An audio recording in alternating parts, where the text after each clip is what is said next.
Hello, my name is Jordan from the pOedGamerQuehegan YouTube channel.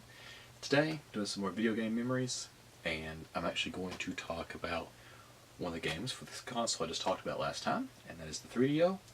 And this is a unusual game. That is Brain Dead 13. And if you see the case, this is how the size of the cases for the 3DO. They were huge. I mean, here's another one for a mercenary, another one for killing time. So yeah, these boxes were pretty big. And some of them, like this one, you actually had the games. And this one, they put them in these cardboard sleeves. I didn't do that. I've actually put them in. I put it inside a jeweled case because I was like, yeah, that's going to get scratched up if I leave them inside those cardboard things. So I kept these. But I was like, yeah, I'm not going to leave them in that. But yeah, other games actually used a style like this. And that's actually the other Brain Dead 13 game because the Mercenary's in my 3DO right now. But, so yeah, so some of them were actually, dropping it. It's another weird thing. These were kind of like spring-loaded on this part here. I'm not really sure why that was. I think so that in case you put like a lot of, actually that is probably the reason why. If you had a really thick manual, no matter how thick it was, it would still go under there. But the thing is, the CD tray was the same way. It was spring-loaded. I'm not sure. Those things are kind of unusual. But yeah, we'll put that away, and we'll talk about Brain Dead 13. If you've ever played, my brain went blank again, Dragon's Lair or Space Ace, it's that type of game. It is, I guess you kind of quick time events, whatever you want to call them. But this game has a lot of extreme violence in it. I mean, even on the back it says warning, extreme cartoon violence. No cartoon characters were maimed or mutilated during the making of this game. So yeah, it's a very gory, very funny game. I remember when we got this, I had played Dragon's Lair before in the arcade. I really enjoyed it. Was never able to beat Dragon's Lair in the arcade until I got the 3DO version, and then I was able to beat Dragon's Lair in the arcade. But, so I kind of knew what to expect when we got this game. It is, so I'm a huge fan of cartoons. Behind me, you can probably see, like, there's I think there's Batman, Animated Series, Family Guy, G.I. Joe, like the Looney Tunes cartoons. Like, I love cartoons. They were part of my childhood growing up, and I still love them and still watch them today. So yeah, so a game to where it's like you're in the cartoon, just awesome. I love this type of game. So like if I could find games like that today, I'd still probably pick them up and play them. So yeah, like Dragon's Lair, Space Ace, Dragon's Lair 2, Brain Dead 13. I think there's a few other games like that, but this I'll try to stick to this one and not mention the other ones anymore. But so yeah, my brother, I believe this might be my brother's game. I'm not really sure. It's been so long, and I've had them for so long. Everything's kind of got fuzzy on whose was whose. Like if there's a certain games we know whose are whose, like, but most of them I'm kind of like, was that mine or that one yours? But so we picked it up and we started playing it, and there's a huge cutscene at the beginning of it, and it's really funny. Like a disembodied mad scientist, just a brain in a canister, is trying to take over the world. And he has this computer, he has this guy, his assistant's named Fritz, with this dude here. And he wants him to get these plans out. He gets the plans, but you can see he has two claws, like two hooks, like on a pirate, like just their hook hand. He has two of those, one on each hand. And so he's trying to follow along with these plans. He's just cutting them all up. And the computer he's using just goes down. And so they call in a repair tech. And the repair tech goes like, oh, a burnout diode. And he basically, Fritz picks his nose. He's about to eat the booger. And the guy goes, "Oh, thanks." He goes, "Gunny gum." He grabs it, thinking it's gum, puts it between this burnout diode, and it boots back up. And the guy that goes, "Oh, you're just another disembodied brain." So he's not impressed. So he runs off. He tries to get away. Fritz tries to shoot him, and basically, there's holes everywhere except for one board that the guy's standing on. It breaks. He falls down and rolls out of the room, and you just start the game there. There's no warning or anything like that. And if you're just sitting there and you just wait, okay, you're going to get a thing. It tells you it's going to start up. No, you run into a hallway, and there's there's 4 choices you can do. Go back into the room you were in, left, right, or that way. And if you just stand there, you die. Fritz just jumps out and kills you. That's the one thing. It's like, wait, how did I die? And we were so shocked because in Dragon's Lair, like I'm mentioning another game. I'm mentioning the other one again. What you do is when you hit start, you start walking across the bridge. Well, in this one, there's such a humongous cutscene and everything that you're just like, when is it going to start? And finally, when you figure it out. Sorry about that. My camera became full, but like I said, what I was saying, you have the 3 different paths you can take, and once you take one of the paths, my favorite path was to go to the right, and you would go to, well, you had to go to some stairs and take another right, and you got to Vivi's parlor, which was a vampire. And it's really fun because, like, basically she cuts off your head.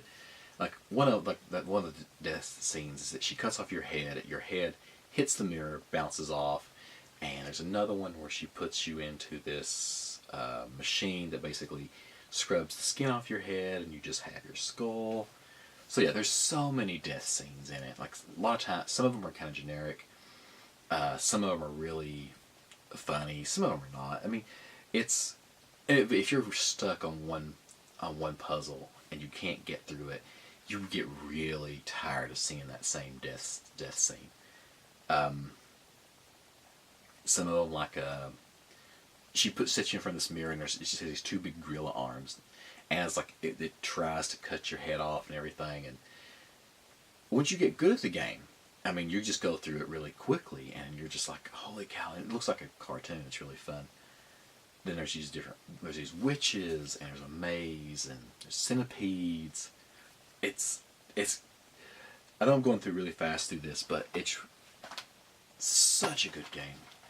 I really enjoyed playing this when I was younger. My brother, he played it when we both got pretty good at it. I have a book somewhere. I think it's in my closet. It actually has, I don't know if it has this one or not. It might, but I had a strategy guide somewhere that had a bunch of games in it. And I believe it showed all the moves to get through a game. Because there's one guy, the football guy, and it's like a Frankenstein with football jersey and helmet and everything on, and he was really hard to beat. I don't know what it was, but there's something about him I just couldn't get past, and that strategy guide helped me get past it. So yeah, I really enjoyed that. I'm trying to think. Moose. He's actually on the back of the box. That was his name. Moose was his name. He's really good. I mean, he's one. But yeah, VV is my favorite villain or character in the game. Just because I spent so much time in that parlor when I first started playing the game, trying to get past her. And once I got past her, you kind of get a feel for the game, and you can get past some of the other things a little bit easier. But I actually think when I was reading the review, or not review, but the strategy guide, they recommend doing VV toward the end of the game. Because I think they recommended going left, or I can't remember. But it was like VV was on your ending. It was like on your end of the trip to go around. Because basically what you have to do is you have to basically beat every boss once. So you have to go.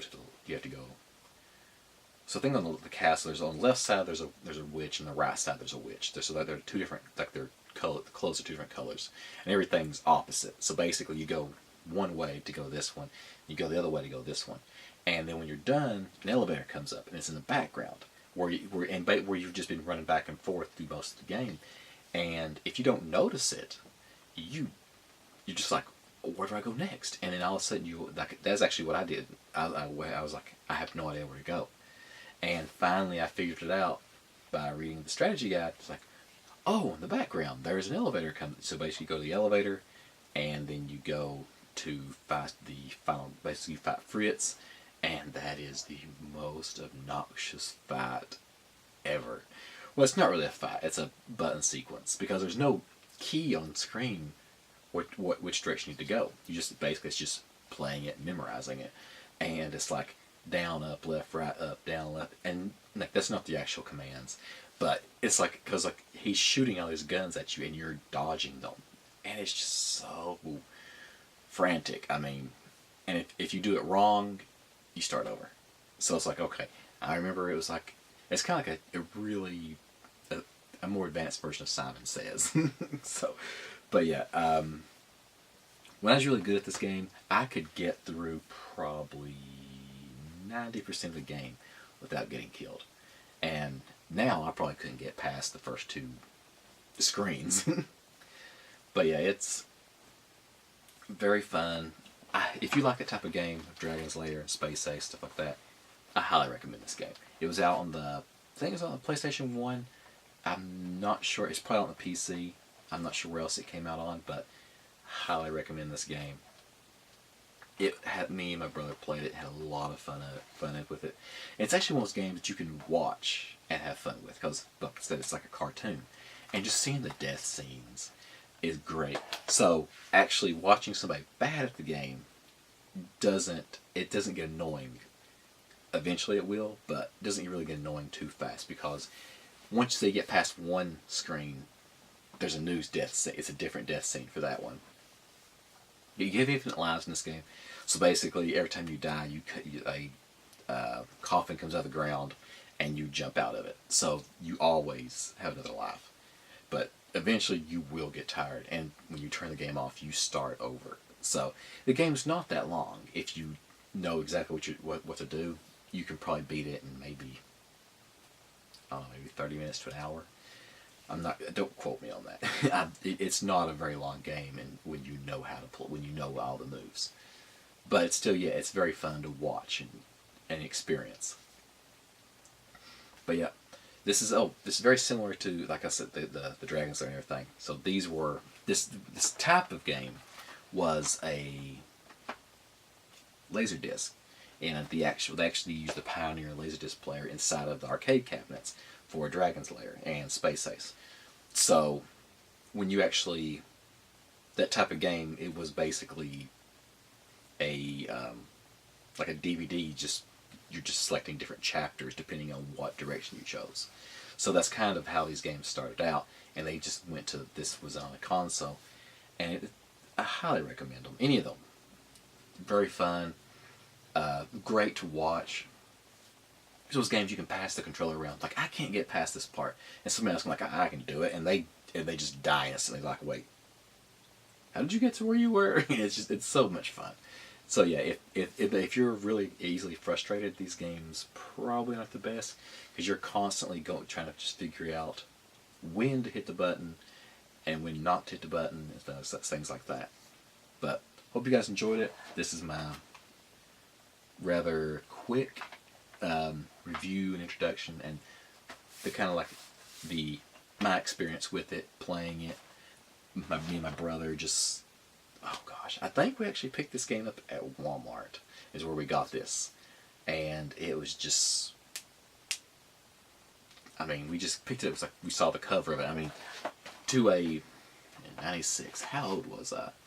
So I was like 16, 17 maybe. So 79, 89, 99, I'd have been 20. So yeah, about 16. Well, maybe 15. Maybe it's 95. Maybe 96. I don't know. One of those years, 15, 16 years old. To a 15, 16-year-old, who would not? That cover, bunch of weapons, brain dead 13. That just screamed out to me. But yeah, like I said, hope you guys are enjoying it. I'll be back with some more of my video game memories, and till next time. Thank you for watching my video. If you liked the video, go ahead and give me a like. If you'd like to see more from me, go ahead and hit the subscribe button. I release at least 2 videos a week. Most of the time I release more. Leaving a comment actually helps me a lot, helps me know what you'd like, dislike, or would like to see on my channel, so go ahead and leave me a comment. If you would like to get in touch with me, have any questions, anything like that, you can go ahead and email me at vmail@pOedGamer.com. You can also follow me on Facebook, Twitter, and Instagram. As always, thank you for watching, and until next time.